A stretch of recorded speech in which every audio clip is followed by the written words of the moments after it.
कि ये बिल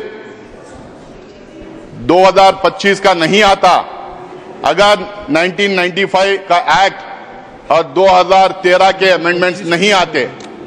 मैं आपके माध्यम से पूरे देशवासियों को ये बताना चाहता हूं, जब 1995 में ये बिल आई थी और 2013 में जब ये अमेंडमेंट्स आए थे, जो आज भारतीय जनता पार्टी ये क्लेम कर रही है कि कांग्रेस पार्टी ने ये ड्रैकोनियन लॉस लाई थी, कांग्रेस पार्टी ने एक कम्युनिटी को अपीज करने के लिए लाई थी, ये कॉन्स्टिट्यूशन से परे है, ये जो आज बड़ी बड़ी बात ये कर रहे हैं और इसका बेसिस बनाए आज के बिल का। मैं इनसे पूछना चाहता हूं कि 1995 में आप क्यों इस बिल का समर्थन किए थे?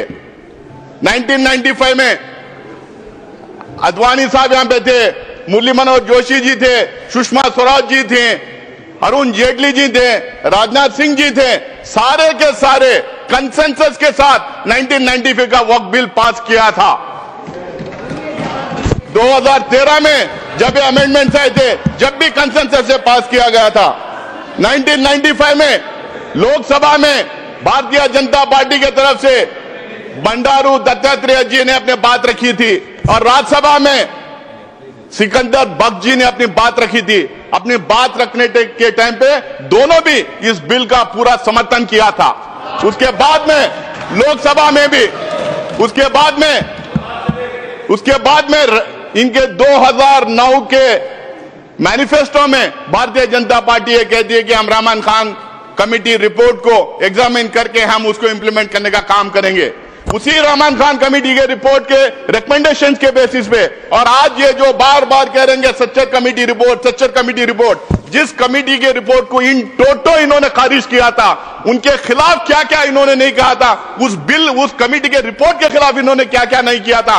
हम लोगों ने रहमान खान कमेटी रिपोर्ट और सच्चर कमेटी की रिपोर्ट के आधार पर जब 2013 में अमेंडमेंट्स लाए थे, उस टाइम पे इनके तरफ से लोकसभा में शाहनवाज हुसैन जी, राज्यसभा में मुख्तार अब्बास नकवी जी अपनी बात रखते हुए उन 2013 के अमेंडमेंट को पूरी तरह से सपोर्ट किया था। मैं इन लोगों से पूछना चाहता हूं, अगर ये ड्रैकोनियन लॉ था, अगर ये किसी एक कम्युनिटी को अपीज करने का मामला था, अगर ये कॉन्स्टिट्यूशन के परे थे, तो आपने क्यों सपोर्ट किया था? क्यों कंसेंसस के साथ आपने ये बिल पास करने दिया था? आज 2013 के बाद सर 2014 में ये लोग सरकार में आ गए। 2014 से 2024 तक इनको समझ में नहीं आया कि ये ड्रैकोनियन लॉ है, इनको ये समझ में नहीं आया कि कम्युनिटी को अपीज करने के लिए लाया गया है। 2024 में फिर ये बिल इनको 2024 में इनको याद आ गया, वक्फ बोर्ड ड्रैकोनियन लॉ है, कम्युनिटी को अपीज कर रहे हैं। 2024 में याद आया। क्यों 2024 में याद आया? 10 साल क्यों आपको याद नहीं आया? 2024 में इसलिए याद आया क्योंकि 400 का नारा इनको दिए थे, 240 में निपट गए थे, इनको बिल्कुल मेजॉरिटी नहीं मिली थी। इनको अब समझ में नहीं आ रहा कैसा अपना वोट बैंक बढ़ाएं, इनको यह समझ में नहीं आ रहा कौन सा मुद्दा उछालें, तो इन्होंने वक्फ बोर्ड को लेके आया, इस एक्ट को लेके आके कम्युनल पोलराइजेशन करने का काम कर रहे हैं। आप कह रहे हैं कि हम अपीज कर रहे हैं, आप पोलराइज करना चाह रहे हैं। पूरे देश को, पूरी दुनिया को पता है पोलराइजेशन देश में होता है तो किसका फायदा होता है करके। कौन पोलराइज करता है, कौन धर्म की राजनीति करता है, कौन किसी एक कम्युनिटी को विलन बना के उसके खिलाफ में एक नैरेटिव बिल्डअप करने का काम करता है। और ये पूरी बिल मैं दावे के साथ कह सकता हूं और पूरे में तत्व के साथ, लॉजिक के साथ यहां पे अपनी बात रखूंगा, ये बिल टोटली फॉल्सिटी पे है, ये मिस इन्फॉर्मेशन कैंपेन पे है। एक नैरेटिव बिल्डअप करने की पिछले 4 महीने से 6 महीने से कोशिश की गई है। इसमें सिर्फ ये नहीं, पूरा गोदी मीडिया लग गया इनके सपोर्ट में। इनका जो फेक फैक्ट्री है बीजेपी की, जो आईटी सेल है, पूरी लग गई ये कह रहे मिस इन्फॉर्मेशन फैलाने में। मैं इनके सारे जितने ये मैं भी जो बात किया मैं आपके सामने यहाँ टेबल पे रखता हूं सर। आप कह रहे हैं, आप रिजिजू कह रहे हैं कि हम ट्रांसपेरेंसी लाएंगे, गरीब को मदद करेंगे, हम वक्फ बोर्ड को ताकत देंगे, हम वक्फ बोर्ड को कुछ शक्ति देंगे। भैया आप 10 साल पावर में थे, क्या किए?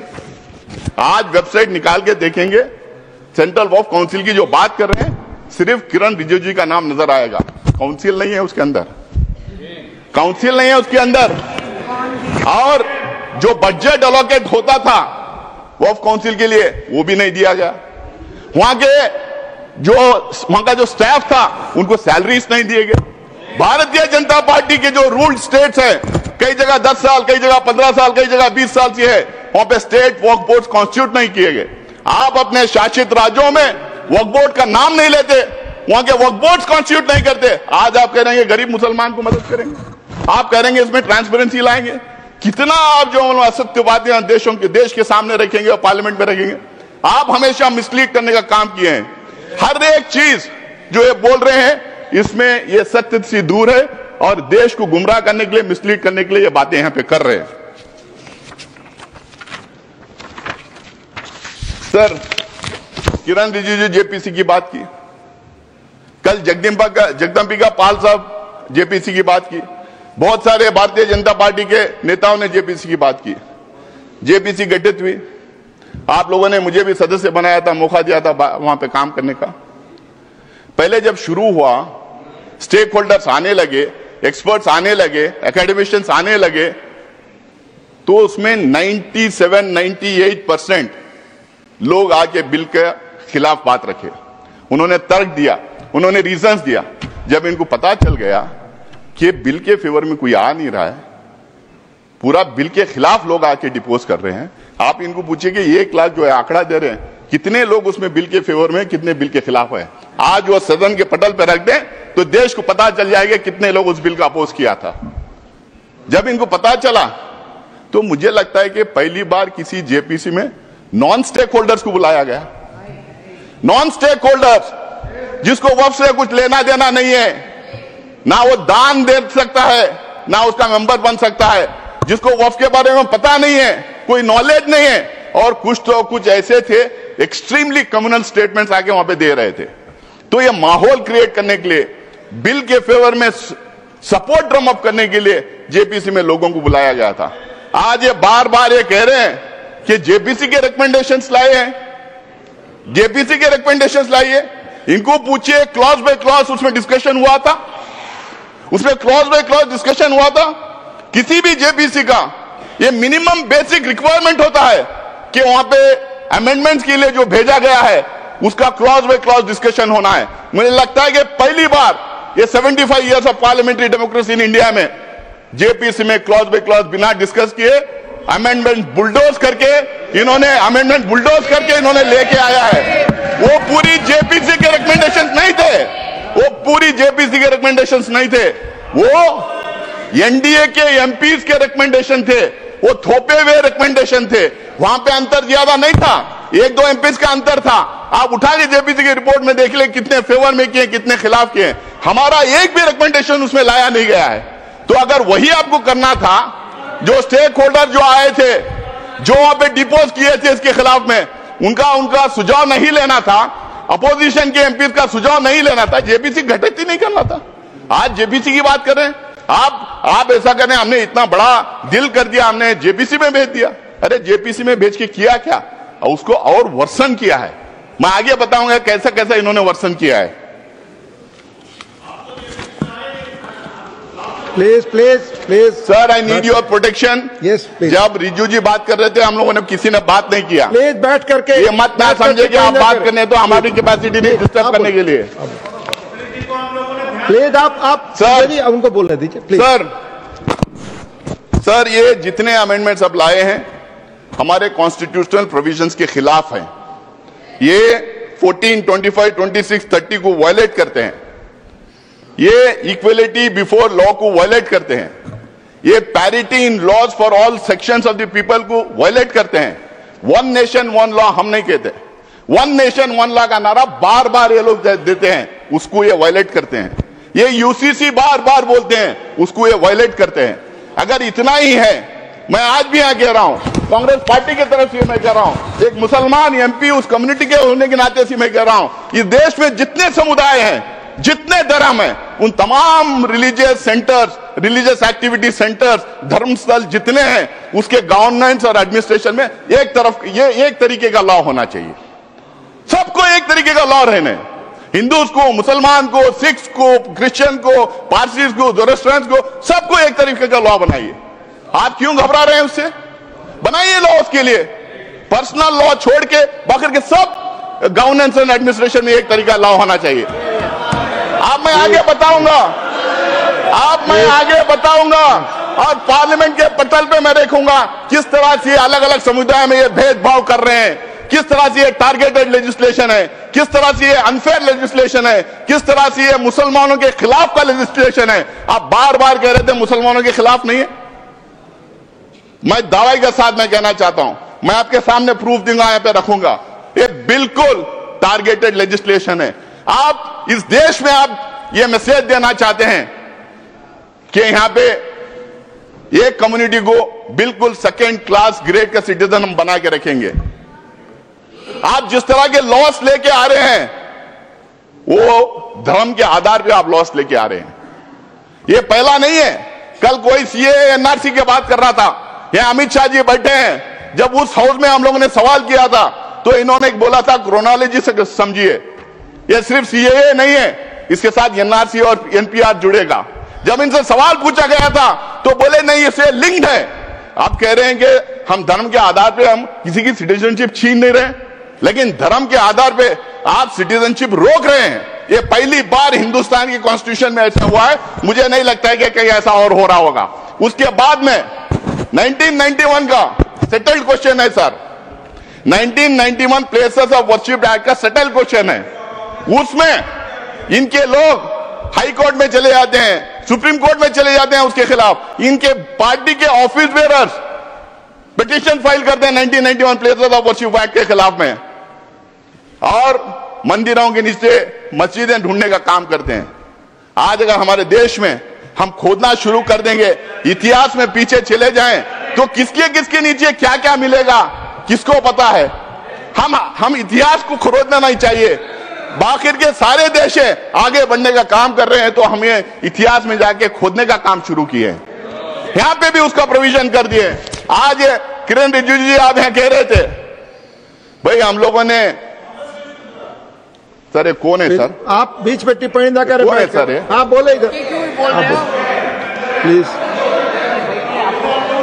जगेश जी सर मैं उस पर आगे आऊंगा।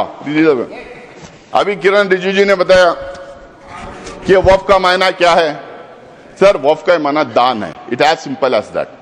वक्फ का माना दान है। दान कोई भी किसी को भी कर सकता है। ये बार बार कह रहे थे कि 2013 में एनीबडी कैन डोनेट करके लेके आए।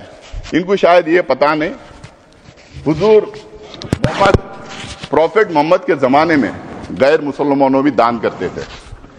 बहुत इंपॉर्टेंट सेंटर से जहां पे गैर मुसलमानों ने दान किया है।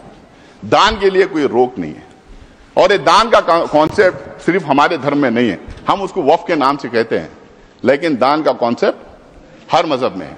हिंदूज में है, सिख्स में है, क्रिश्चियंस में, दुनिया के हर मजहब में दान का कॉन्सेप्ट है। हमारे दान के कॉन्सेप्ट से बनाए हुए इदारों को गवर्न करने के लिए, एडमिनिस्ट्रेट करने के लिए, रेगुलेट करने के लिए वक्फ बोर्ड बना है।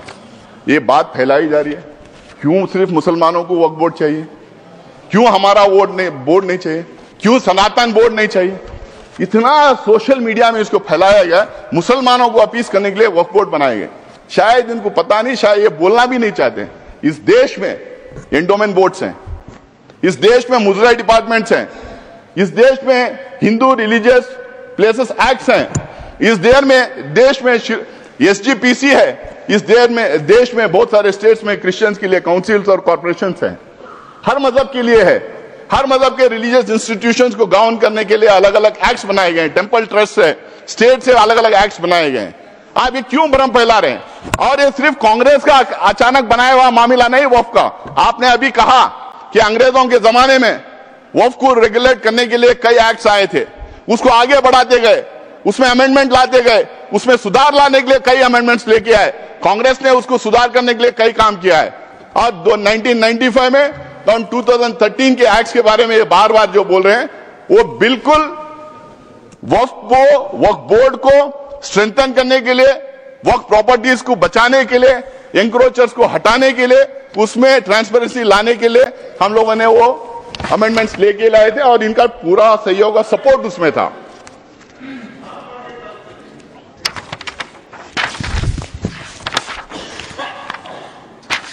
सर, इसमें बार बार ये कहा जा रहा, आज भी ये कह रहे हैं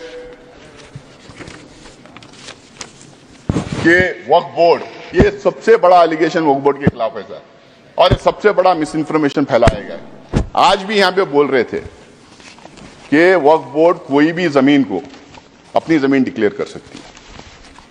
क्या हिंदुस्तान में लॉ नहीं है? क्या रेवेन्यू रूल्स नहीं है? क्या प्रॉपर्टी रूल्स नहीं?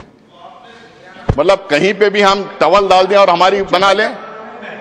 हम ट्रेनों में पढ़ते, हम ट्रेनों में चलते हैं, ट्रेनों में नमाज पढ़ते हैं, फ्लाइट्स में नमाज पढ़ते हैं, तो नमाज पढ़ ले तो क्या ट्रेन हमारी हो गई? क्या फ्लाइट हमारी हो गई? क्या वक्फ में उसको लिखवा दें? वक्फ को जो पावर दिया था, अगर वक्फ बोर्ड के सामने